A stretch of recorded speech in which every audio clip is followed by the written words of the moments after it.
Hi everyone, this is Ayush Chandekar, and in this video I'm going to explain brute force attack and man in the middle attack. Every day, millions of passwords are stolen and private conversations are intercepted, not through magic but through well-known cyber attack techniques. In this video, we'll break down two of the most common dangerous attacks in cybersecurity, the brute force attack and the man in the middle attack. Let's understand how they work, why they are dangerous, and how you can protect yourself. A brute force attack is exactly what it sounds like. An attacker tries every possible combination of characters to guess your password. There is no cleverness or trickery involved. It's purely about persistence and computing power. Think of it as someone trying every single key on a massive keyring until the lock finally opens. Here is how it works. Step by step, the attacker first identifies the target, let's say a login page.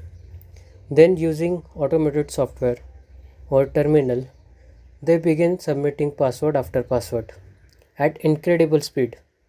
A basic script might start with AAA, AAB, AAC and cycle through every possible combination. Simple passwords like password 123 or 123456 are cracked in seconds. More complex ones takes longer, but with enough time and computing power, even they can fail.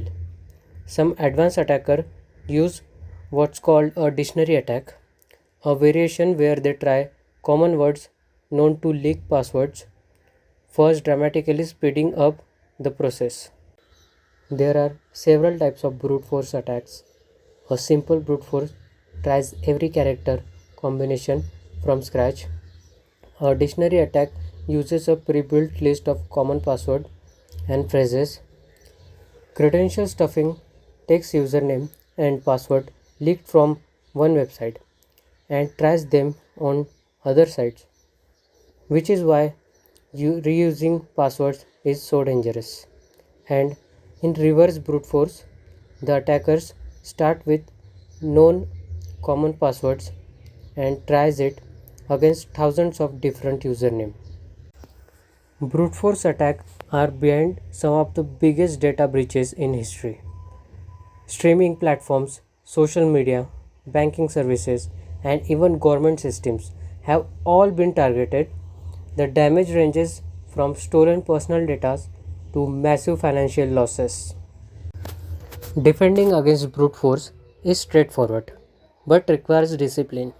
First, use strong long passwords, at least 12 characters with a mix of uppercase and lowercase numbers and symbols. Second, enable multi-factor authentication. Even if your password is cracked, the attackers still need second verification. Third, system should implement account lockouts after few failed attempts. Fourth, rate limiting slows down rapid fire login requests. And finally, captchas help verify that a human, not a bot, is trying to log in. Man in the middle attack, often called MITM, is when attackers secretly positions themselves between two parties who believe they are communicating directly with each other. Imagine you are sending a letter to a friend, but someone intercepts it, reads it, and possibly changes it, and then forward it along. Neither you or nor your friend realizes a third person was ever involved. Here is a typical scenario. Alice wants to send sensitive information to Bob. She sends a message, but attacker sitting invisibly between them intercepts it. The attackers now do several things. Simply listen or view and collect data, alter the message before forwarding it, or inject entirely new message. In our example, the attackers swaps Alice's bank details with their own. Bob, trusting the message, sends the money to wrong account. The attackers then forward Bob's confirmation back to Alice and neither party has any idea the communication was compromised. Attackers use several techniques to position themselves in the middle. Wi Fi eavesdropping is one of the most common, and attackers set up a fake Wi Fi hotspot in a public places like cafe or airport. When you connect, all your traffic flows through them.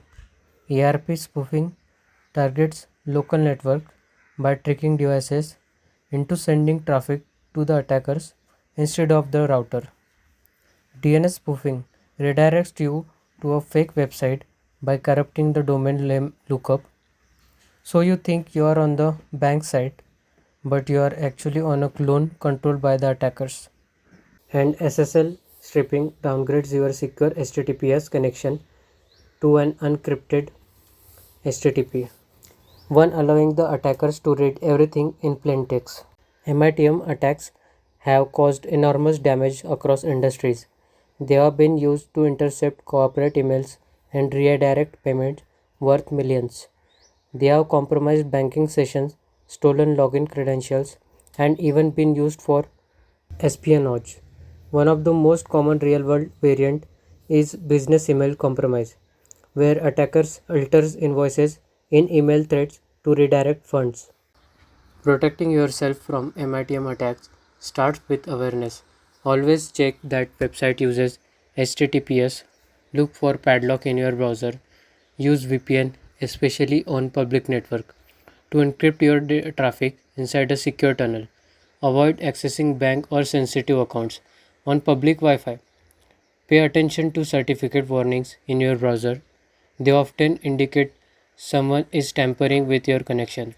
And whenever possible, use services that offers end-to-end encryption, ensuring that only you and intended recipient can read the message.